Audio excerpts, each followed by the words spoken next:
Hey everybody, welcome back to my channel. My name is Roderick Johnson. I am a literacy coach where I coach teachers around literacy practices, and I also read books to children on this channel. This is why you're here, so thank you for coming back. In addition, I coach schools around how to manage behavior for students in urban settings. So I cannot wait to read this book today because the title of this book is actually what fueled my desire to even start. And the title was The Day You Begin. But before we get to that, I want to go ahead and put on my thinking cap. And I got this thinking cap from a special person at my school. He is the Black Genius Art Show, and he sells this product in the store. And I thought this would be a great addition to my video today because I had to think about what I'm talking about. So today we're going to read The Day You Begin by Jacqueline Woodson, illustrated by Rafael López. There will be times when you walk into a room and no one is quite like you. There are lots of reasons to feel different. Maybe it's how you look, or how you talk, or where you're from. Maybe it's what you eat, or something just as random. Whatever it is, it's not easy to take the first steps into a place where no one knows you. But somehow you do it.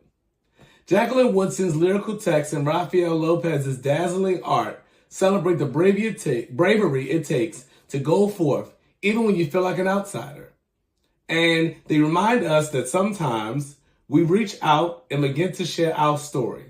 Others will be happy to meet us halfway. So, I don't know if you noticed, but I was camera shy.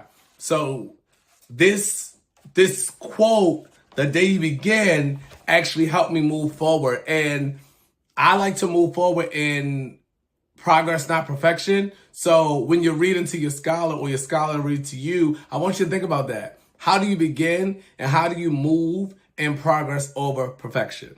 So let's read today and let's see how we can have those themes go through this story, because this is a really, really good story. Here we go.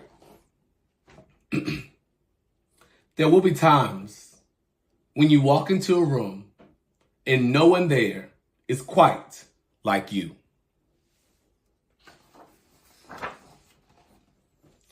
Maybe it'll be your skin, your clothes, or the curl of your hair.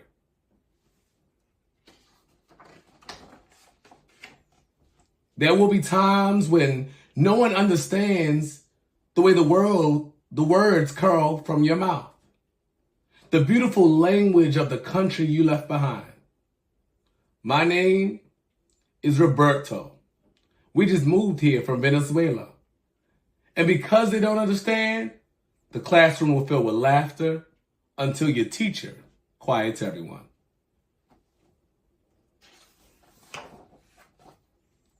Roberto from Venezuela.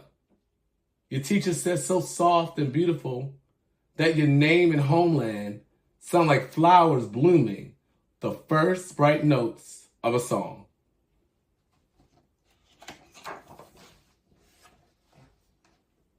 There will be times when the words don't come. Your own voice, once huge, now smaller when the teacher asks, "What did you do last summer?" Tell the class your story. We went to France, Charlotte says. These shells come from a beach in Maine. A boy named Jonathan holds out a jar filled with tiny shells so fragile they look like they're turning to dust in your own untraveled hands. My whole family went to India, Spain, South Carolina.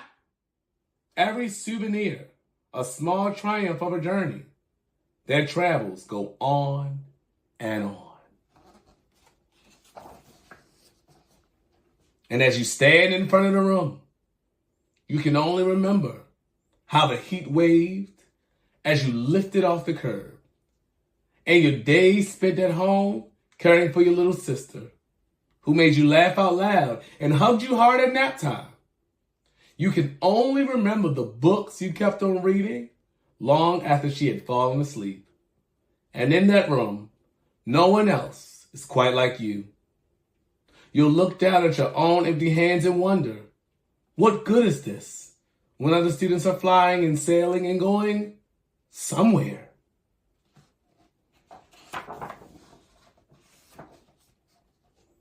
When even your own friend Naja will wrinkle her nose and say, "What's in there anyway?" And you'll wonder how she doesn't see the rice beneath the meat and kimchi. You'll wonder why she doesn't remember the rice is the most popular food in the world.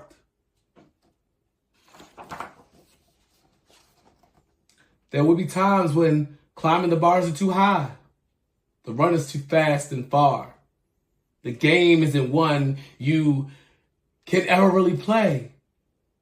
I don't want him on my team. You can watch. Maybe you can have a turn later.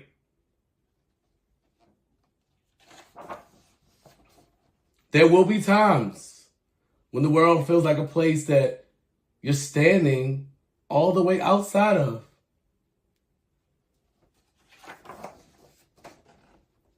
And all that stands beside you is your own brave self, steady as steel and ready, even though you don't know what you're ready for.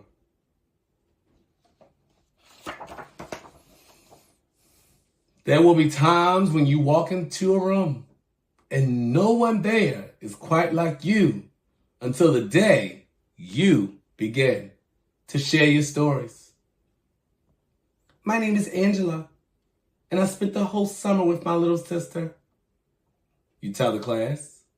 Your voice stronger than it was a minute ago, reading books and telling stories, and even though we were right on our block, it was like we got to go everywhere.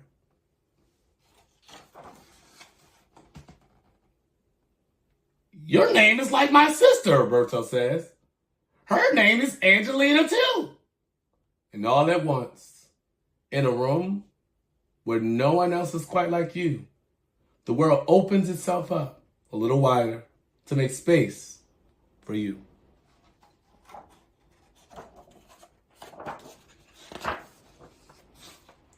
This is the day you begin to find the places inside your laughter, your lunches, your books, your travel, and your stories, where every new friend has something a little like you and something else so fabulously not quite like you at all.